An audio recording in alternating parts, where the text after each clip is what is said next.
Hi everyone, my name is Vili and you are listening to Humans of Authenticity, the CEO Special Edition.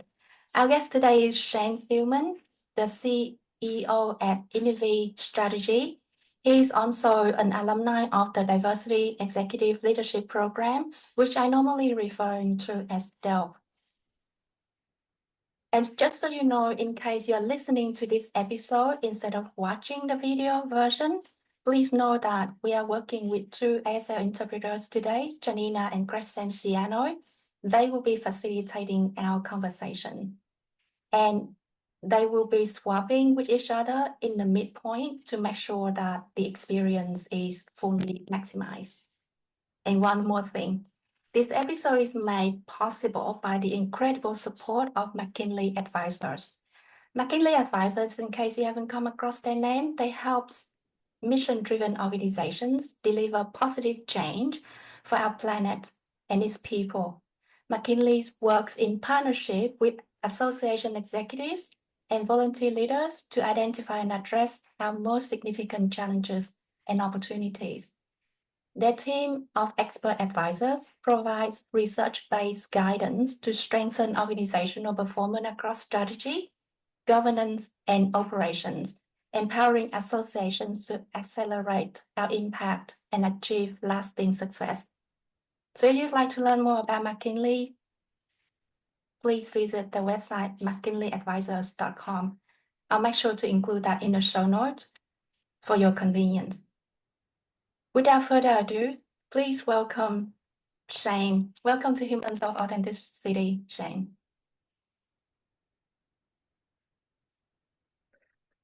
Hello, V. It's an honor to be here with you today. You've done a great job with all of the different podcasts. I've done some podcasts myself, so it's really great to be on the other side of the table to talk with you and share my observations and thoughts about different topics that are important to me and that I know will be important to your audience as well. I really appreciate your time. Before we start into the conversation, would you like to introduce yourself to our listeners first? Sure, I'm happy to do that. So, like you mentioned, my name is Shane. I'm the CEO for a company called Innivee Strategies, like you mentioned. Our company focuses on strategies, organizational and leadership development for a variety of different associations, state agencies, higher education, for-profit companies to support them in their mission-driven initiatives. Our goal is to bring more alignment with what the community wants, and we take a lot of pride in seeing a lot of projects result in the community feeling really supported in the leaders and what they're doing and the organizations and the work that they're doing. I set up my business for many years as an association leader. I used to be a COO of the National Association for the Deaf. That was the nation's largest deaf advocacy organization that represents the deaf community here in the United States. My role included a lot of advocacy and leadership, and also built the organization to become stronger to support what the community needed from that organization. That organization was an amazing experience for me because the team was strong and the community really demanded a lot from that organization.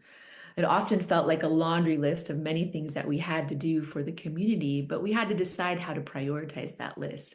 I feel like I did a great job meeting those priorities, but as you know, V, it's always an ongoing commitment to meet those expectations.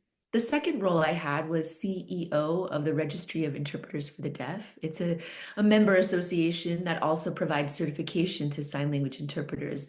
Like our interpreters here, Cress and Janina, they are certified by that organization as well. And that certification just recognizes that an interpreter has met the minimum standards to enter into the profession and then supports them in growing in that profession to become a competent interpreter, to understand their role and the ethics associated. As a leader of that organization, my responsibility was to make sure that we had a clear path to the future. Some things that I'm proud of doing there was investing in a new certification program that was actually completed recently. That investment in the new certification program helped the certification program become more elevated and meet what the interpreters and the community wanted from the organization. I also built the organization to become stronger with a stronger foundation for meeting the future needs. So those two roles were really important to me as an association leader. I had a third role with the Communication Services for the Deaf, also known as CSD, where I was responsible for developing a technology platform to support the requests for interpreting services. That focused on the customers picking what they wanted. And so that supported a new vision that was innovated at the time, that was not seen out there in the field. And the goal was to really focus on the outcome for the community members. Three great examples of mission-driven organizations that I led. And that experience made me feel like I wanted to be more impactful at a national and local level. And so I decided to do that through my consulting business. And that's the type of service that we provide today. And I'm really proud of the impact that we've had on a variety of different organizations and associations out there in the country, different projects from strategic plans to needs assessments to leadership development to executive searches. Those are the types of services that my company provides. Thank you so much for retelling your stories. I appreciate that you give me a lot of material that I like to ask to go through a little bit deeper. So you mentioned a couple of things about aligning what the community needs. Sorry, you mentioned something about aligning the mission of the organizations with what the community needs. And you also mentioned prioritizing the need so that you can operationalize the work better. How can you, first of all, understanding what the community needs, and how can you prioritizing that list when you collect the feedback?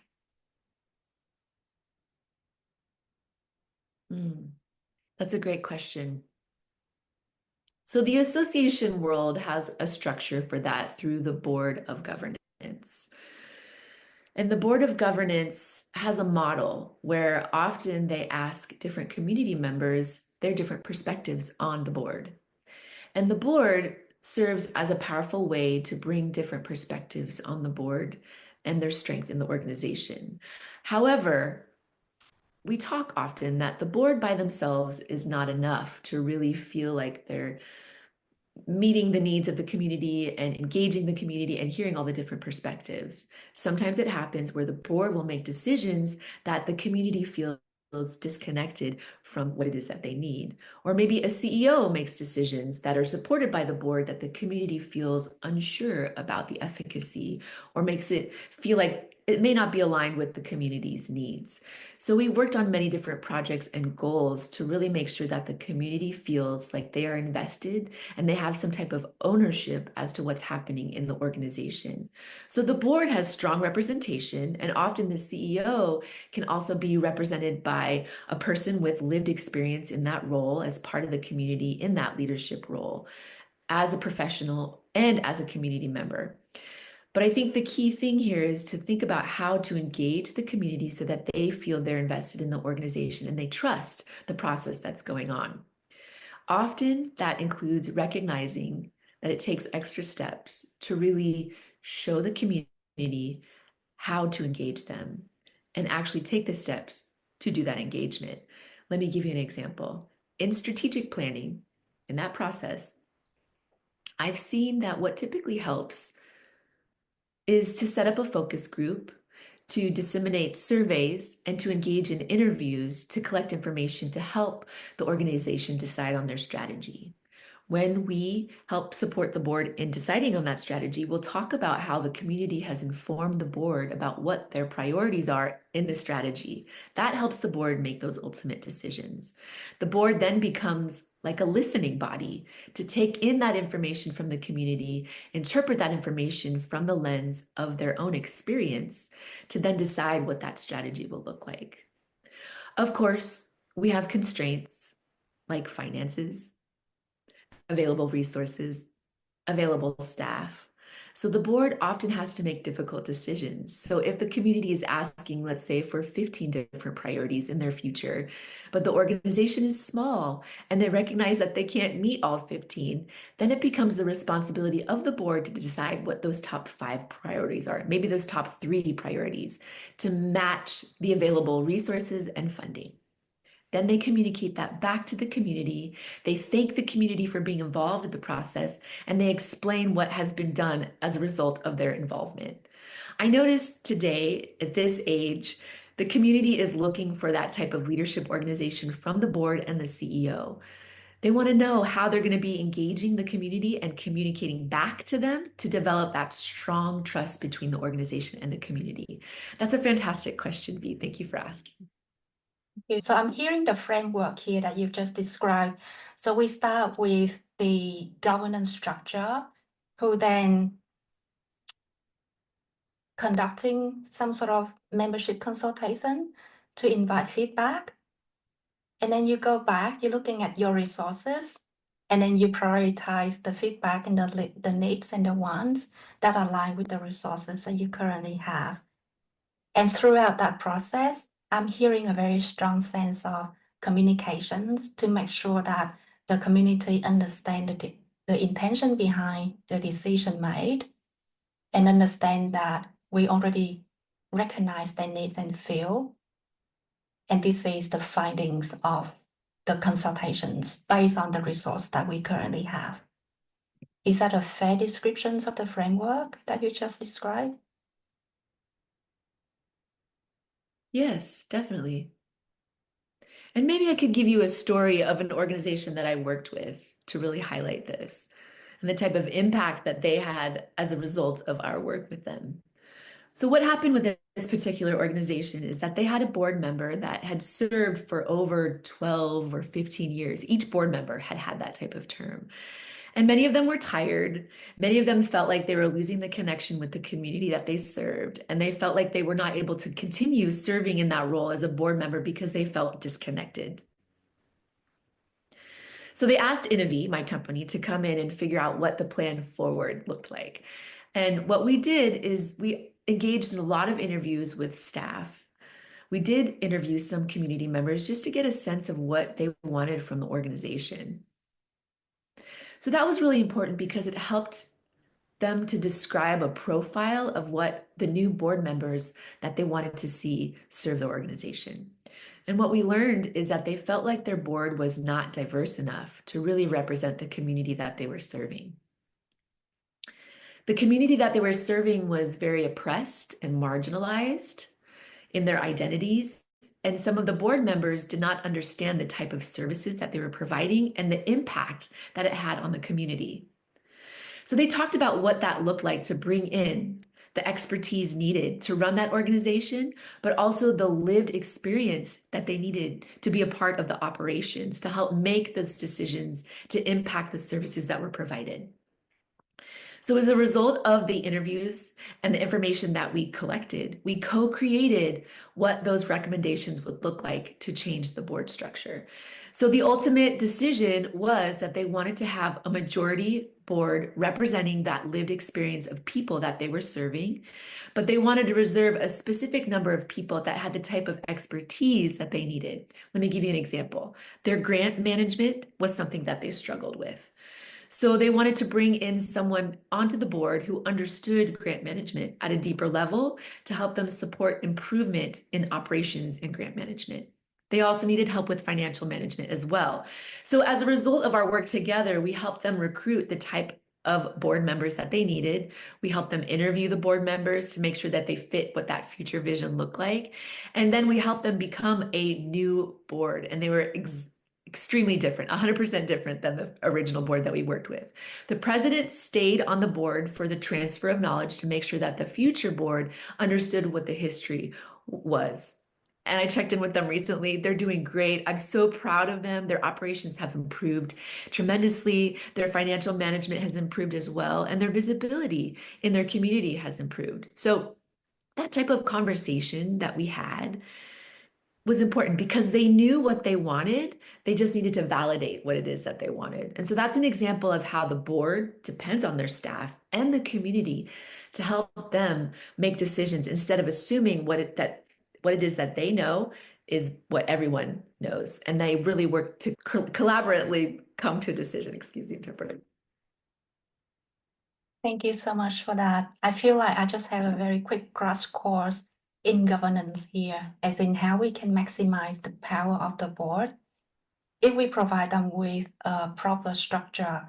I'm hearing some very good practice here, including we need to provide them with a very good orientation so that we can set clear expectations of the role of the board in supporting the staff and administrative.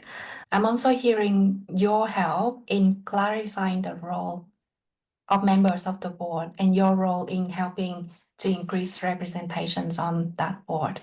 Congratulations on that success. Yes, definitely. It's a story that we are very proud of.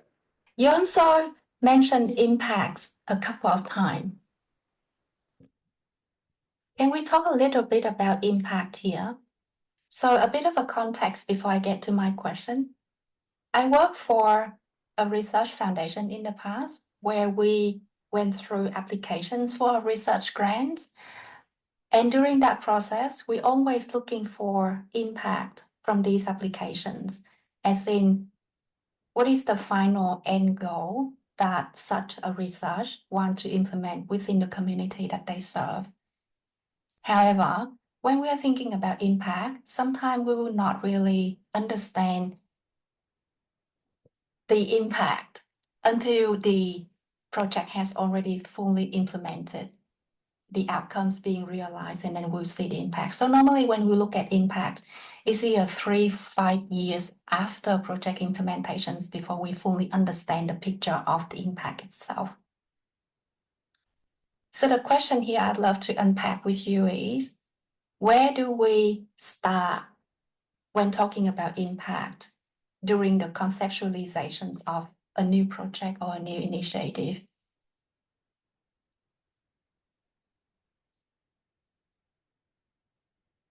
I'm really happy that you asked this question because I've gone through several projects where I felt like we needed to have some sort of shift in how we are doing things.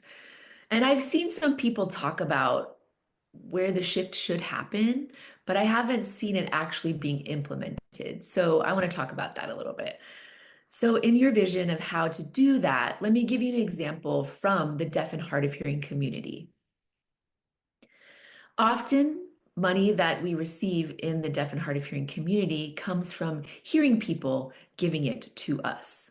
And often, when they give us the money to do our work, they've already decided what that outcome should be.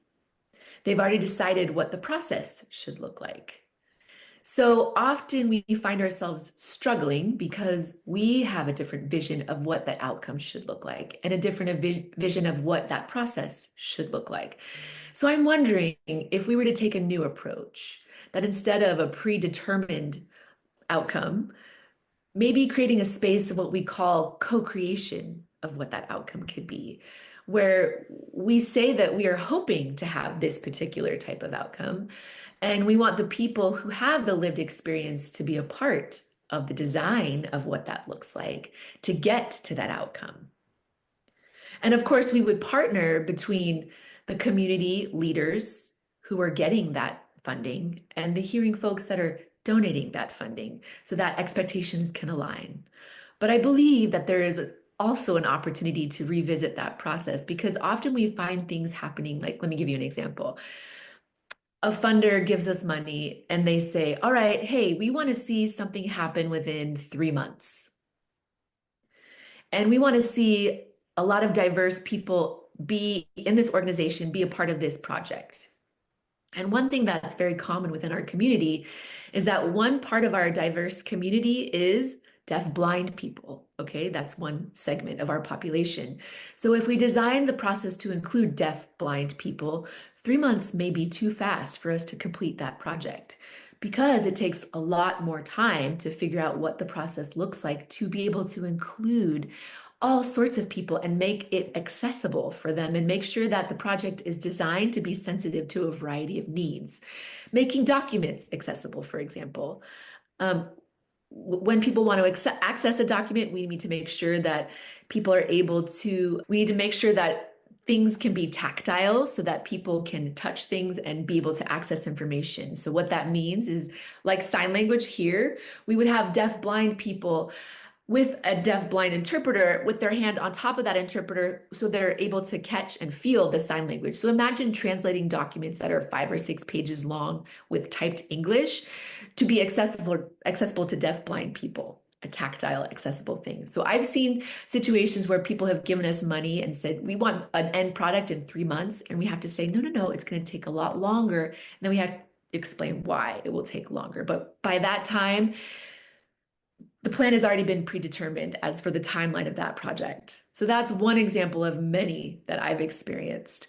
And what I'd like to see from research grants in the future is I'd like to see them asking the community more of what it looks like, what the process looks like when we involve community members. For some states, they are ahead of this process. They're creating something called an RFI, a request for information. So before they make the RFP, the request for proposal, they are getting information. And that is an opportunity for the community to give information, educate them, and give background so that the funder can make a better informed decision before they develop that RFP. So that's one example. So I'm curious, based on what I've shared, is that something that you could perhaps shift the process of your research grant to make this a consideration? I think this is so interesting. I no longer work with that foundations, and this was what I've recalled during reviewing the research programs.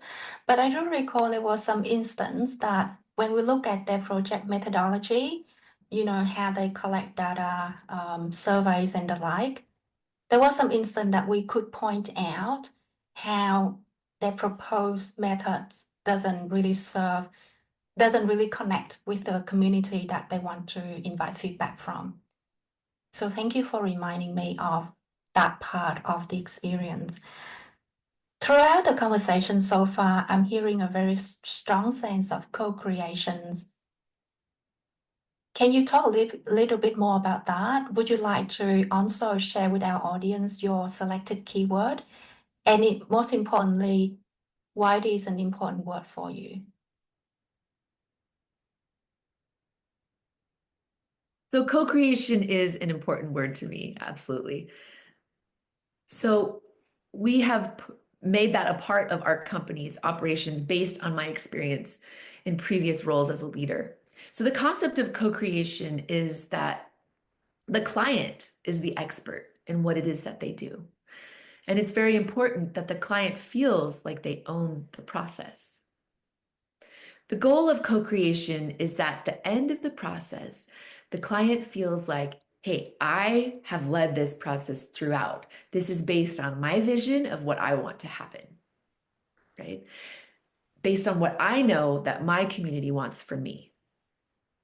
And what's more important than that is that once we leave a project, if a client continues to practice the principles and continues to do the work themselves, they are then empowered to feel like they do it. And that means that we've been successful in our job. We don't want to create codependency here. We want to create co-creation. And that's two different concepts. Codependency means that they can't survive without us. They must depend on us for work and success. And we don't believe that that's an effective way to work with clients. We believe that the most effective way is that we supplement the client's work. We're there to bring our processes, our knowledge, and our experiences to help them build a process to become stronger on their own so that they can get a better outcome based on our support. We believe that any leader alone, they cannot do everything that they want on their own. Even when I was a CEO in my previous roles, I did not have enough knowledge or resources, even the time, to look into different topics to get to the outcome that I wanted for myself. A big part of the reason why I set up my company was because when I was a CEO in the past, I will admit I struggled. There were challenges. I did not have the right resources available for myself in my new role. If I had a company like mine back then, I would have definitely used it. So because I struggled as a CEO, I realized that I needed to become a resource for other people who are going through the same challenges on their own journey. And I believe that many leaders out there have an attitude of wanting support, but they just don't know where to find it. There are some who say like, hey, I can do this all on my own. That's fine. I respect them. But there are those who want support, and we want to be there for them. And they will feel more proud about their work because they know that they've developed it through a process of co-creation where they feel like they've gotten the right resources to support their role as CEO to get the outcomes that they want. For example, I did give you a story about an organization that I worked with before that was an interpreting organization that also had a certification program. During that process, I wanted to build something called the NCCA accreditation for certification programs. And at that time, I had enough basic knowledge of that to do the work myself, but I decided to hire a consultant. And with the consultant, this person was a wonderful partner to me. They helped me learn about things on my own. So I was able to get to the point where I had a lot more knowledge. And the time to get to that knowledge was a lot less because I was able to rely on their expertise and their knowledge in other areas to identify things that I did not know about before I hired them. And that helped me become a better CEO and a better leader for that organization. But that process of working with that consultant was a process of co-creation because they asked me every day, what do you want to see from this? What outcome are you trying to get? What is your vision for this particular task? Are we still aligned with that vision? So those are really important questions that my consultant asked me. This is really cool. Thank you for sharing that. Before I'm getting to my questions, to unpack this a little bit further, for my audience who is not aware of what NCCA means, can you explain it quickly for us? Thank you. This is Shane speaking. Right. It's part of an organization called the Institute for Certification Excellence. It's the National Association of Certifying Agencies. They were providing accreditation for programs that offer certification, and it recognizes that the program meets a minimum standards for professional certification organizations. Thank you for asking the clarification of that, V. I should have expanded when I mentioned it. Of course, and this is why we are having this conversation so that we can both learn from each other. As you retell your case studies earlier, what I visualize in my mind is that going back to your point earlier, your clients are the experts in the field that they operate. So I visualize your role as playing puzzles. So you use the knowledge from your clients at different pieces of the puzzles, and you help them to put the puzzles in their right place so that together you can work with them to build this final product of beautiful pictures afterwards. And in a way, I can sense the impact that you mentioned earlier, because I can see that in my visualized image, the impact is really that fully finalized puzzle piece together.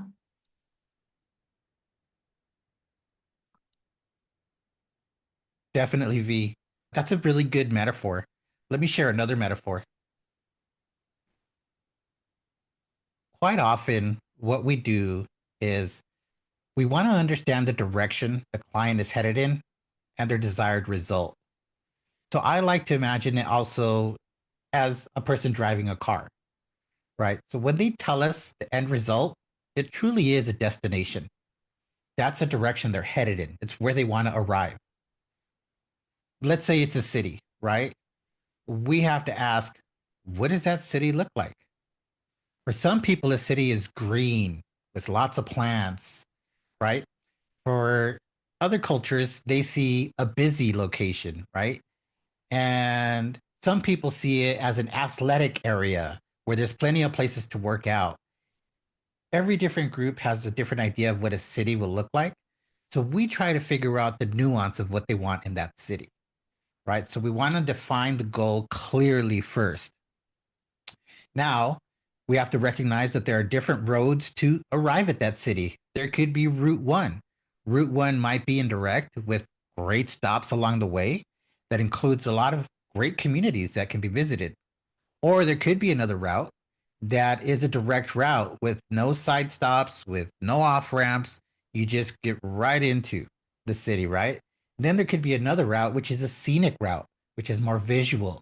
And it's a longer route and a longer trip, and you visit more people and more locations on the way there. The decision on which route to take is coming from the client. We depend on them for that. Some clients say, we're in a hurry. We need to get to that city now. So we work that way. Other clients say, we've got plenty of time. We want to take the scenic route. And so we'll sit with them and sit on the passenger side and take that long drive and have conversations as we take the scenic route until we finally ultimately arrive to the city. So that's just a different metaphor. Hopefully, it also gives you a good insights as to how we do the work we do. I appreciate that other metaphor. However, I want to play a devil advocate here, just to spice up the conversations a little bit. Now, in today's day and age, when people want everything right now, how can you respond to a client's request? Mhm. Again, going back to your case earlier, if they want something in 3 months' time and you don't, and it's not an enough time frame for you, how do you respond to that? V, again, that's another great question. So, our role as consultants is to make sure we understand what the risks are. And then once we know the risks, we focus on how to mitigate those risks. I think it's important in some situations where expediency is the case and we need to move quickly, which happens more and more nowadays. Changes happen, they happen quickly, and organizations, people, and companies need to respond to them and ultimately making decisions to protect their organization for the long run. Those are important decisions and those are important conversations that need to be had. It's also important to be aware of who's being served by the goals as well, and to make sure that they're preserved. Although the organization has to move quickly, need to preserve those who receive the services. Often that's overlooked because of lack of communication with membership, right? So that's an important portion as well. It just takes a moment to communicate, but the impact from it is huge.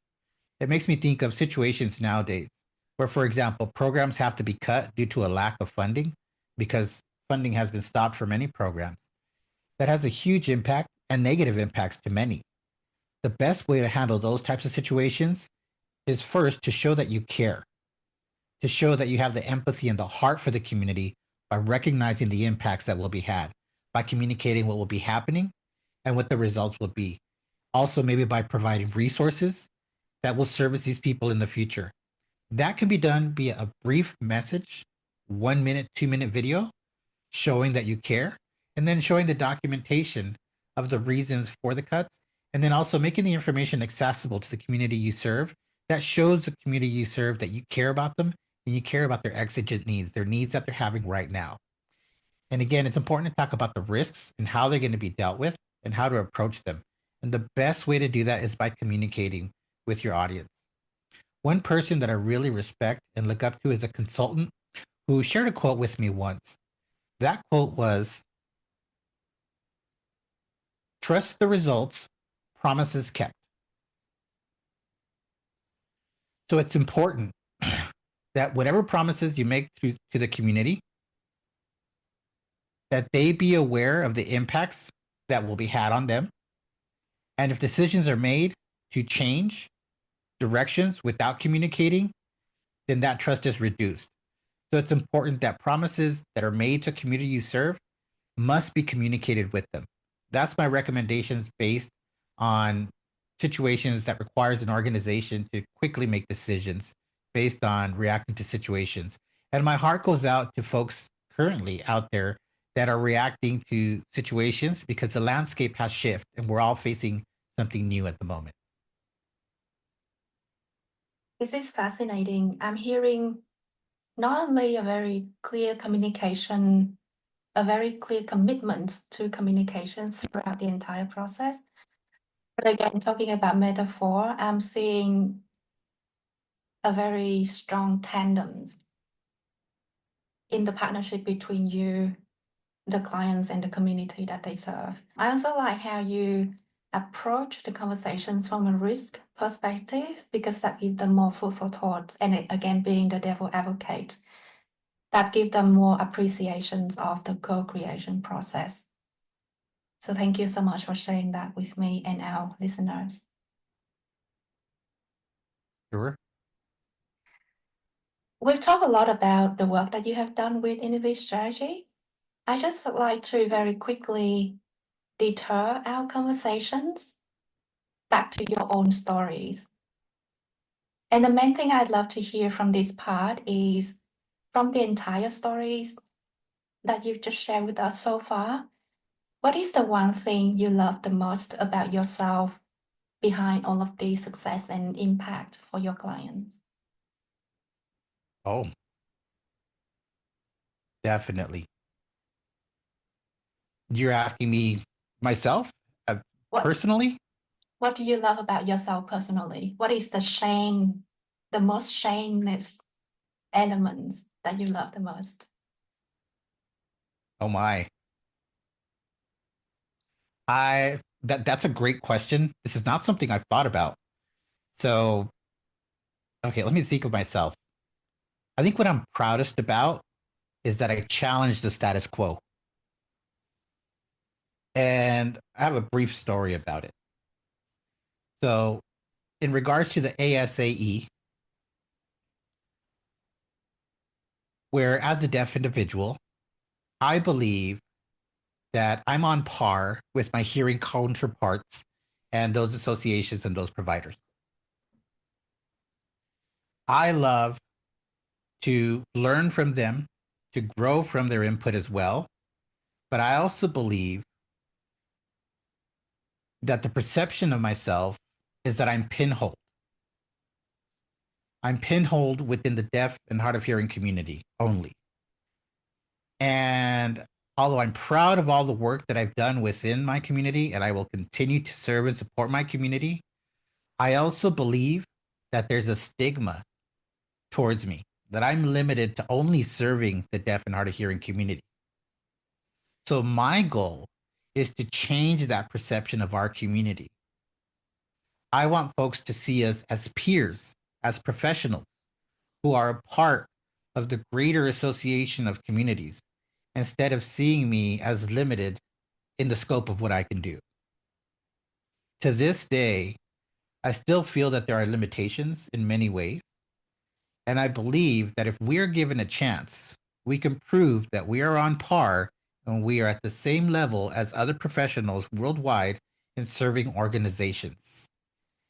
And I am pushing for the deaf perspective to also become mainstream, right? I want leadership opportunities for myself. I want to create new inroads for other professionals coming into this profession in this area. And I really struggle with that constantly, all the time. Even this week, I dealt with the contractor where I see the perception of my company as what I just described. And for me, the challenge is, how do I educate them? How do I do it in a way that's respectful as well? But also, how do I stand up for myself as well? How do I make that happen? How can I achieve that? That's always the challenge for me. But I'm always up to the challenge. I want to change the status quo. I want to change the perception and I want to change people's beliefs. And to do that and achieve that, I think the world would be better and would be improved and there'd be much better outcomes for all.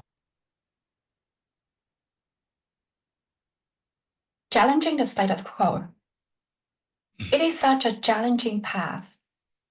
What motivated you to go for this such challenging path?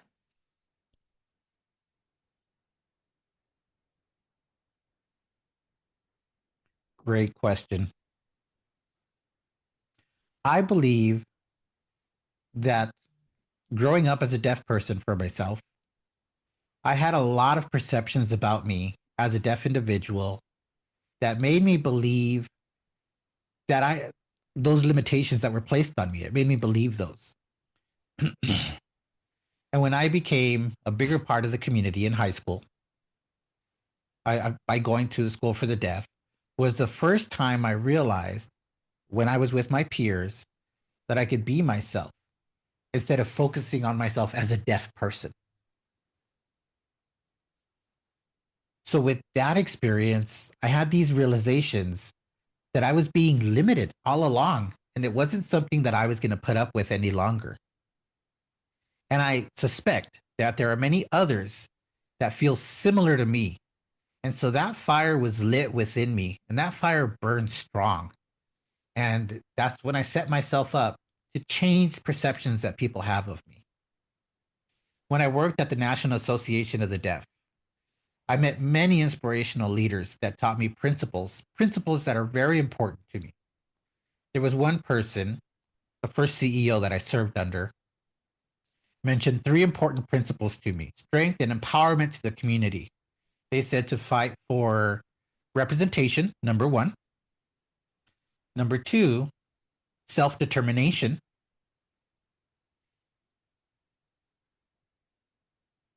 Self-determination means running independently off of one's self decisions, and self-actualization. And those 3 principles have always driven my professional career and helped me believe that I can do what I can set out to do. And then after that, it's been finding allies, because there are a lot of blocks along the way, roadblocks along the way, which has been challenging in my journey. Sometimes I have to take a pause for mental health reasons to work through myself, but by finding allies and working with them, I'm re-inspired to give it another go and to work on changing what I see happening in the world. And for your audience, I'd like to say, please think about people within your organization, members who are on staff that might feel like they're the only ones in their identity and they don't have other folks that they share their identity with. Think about how, instead of deciding for them and doing for them, think about including them. Think about asking them what actions can be taken to make them feel like they're a greater part of the organization, so that they can feel also like they're valued as a staff member and just feel valued overall as an individual member. And also, the people who ask the question can be enlightened. They can become enlightened people, and they can understand it, and they can then have the right attitude with this new understanding. Quite often, our metrics of people are based on their attitudes towards us. Feelings are important. Feelings are important for everyone, right? Whether they're staff or the members that we serve. Thank you so much for that. As you retelling the stories, what I'm hearing is there was a period of time, using your word, that you pinhole yourself in a specific descriptions. And then I'm so hearing that you then realize that you are appreciated as who you are. Was there a defining moment that helped you to arrive to that realization and make the change?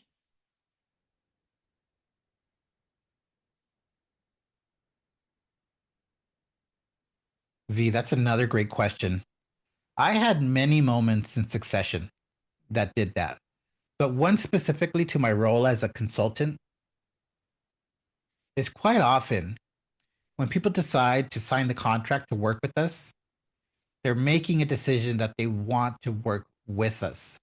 And because of that, because they commit to me, I'm also committing to them. There are many situations where I have seen opportunities arise to work with someone, but they decide that they don't want to work with me, for one, maybe because I'm deaf, and they believe that I don't belong in their group, or they don't want to pay for interpreter services and those costs. Many times I have to tell myself that they're just not ready to work with us yet. They still have more learning to do on their journey before they're ready to work with us. So instead of becoming upset, which I admit, there are times where I feel upset, but those are brief moments. And then I redirect myself to focus on those that do care about us and do want to work with us. And that reinforces my commitment to them and to be successful in the work we do together. So those are some of the challenges I face as I navigate this career. But I have to remind myself that the important people to us that we work with are those that recognize our value, those that care about us, and those that want to work with us. And those are the people that we are very willing to invest our time and energy in and for. You reminded me of, and if I can be vulnerable here, my very first instance reaching out to Sure. you. I've heard a lot of awesome things about you. We met very briefly at the reunion in Detroit, but I literally did not know how to approach you, how to start a discussion with you like this. So just to make it easier for my listeners, if they'd like to reach out to you or another person, and pardon me if I don't describe it correctly, if they'd like to reach out to you or reach out to another deaf person, what should they do? Are there any best practice, any etiquette that we need to be mindful of so that it make it easier for them to reach out to you?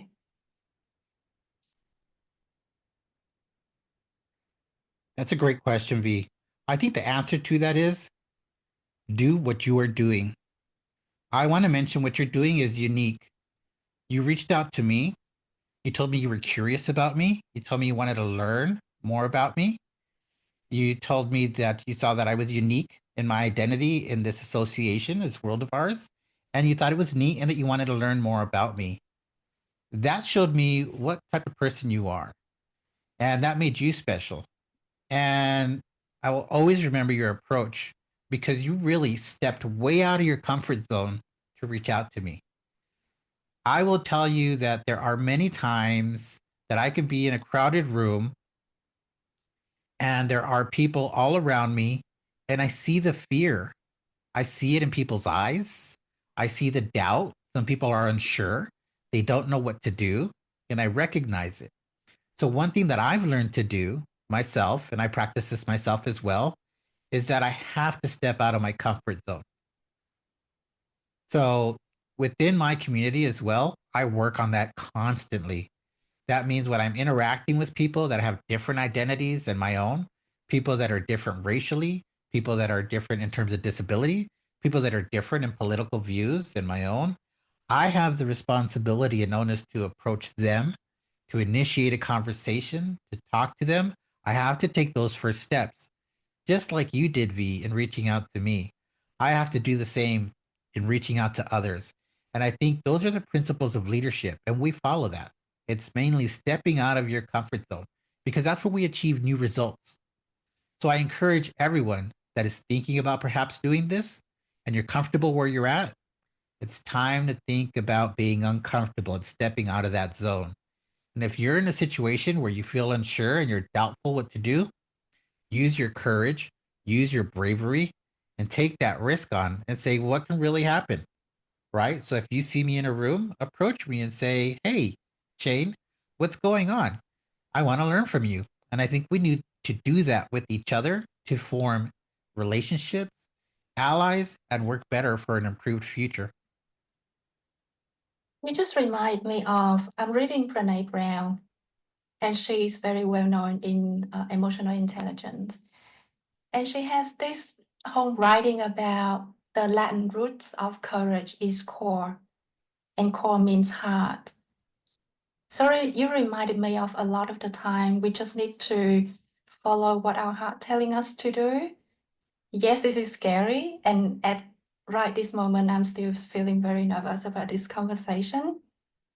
But the ripple effects after that was just amazing. I've learned just so much from the conversation so far, and I'm so appreciative of the time that we are having together. The other thing you also mentioned is being seen. And that is something that I think we all, in some instance, have some sort of experience with not being seen. And I just like to share with my listeners that that is the reason why I'm putting Humans of Authenticity together, so that we can all be seen in different light. Thank you again for your time so far. This is Shane. Yeah, thank you. My name is Shane Feldman, and you are listening to Humans of Authenticity, the CEO Special Edition. V, thank you so much for courageously reaching out to me and engaging me in this conversation. I absolutely love the content we've covered today, and I believe in the power of stepping out of our comfort zone. It's one of the most powerful actions we can take in order to become more authentic humans. And so I look forward to more authenticity together and engaging more in the future, whether it be in the association world, in the ASAE, professional arena, or anywhere else we might meet. Thank you all. Thank you.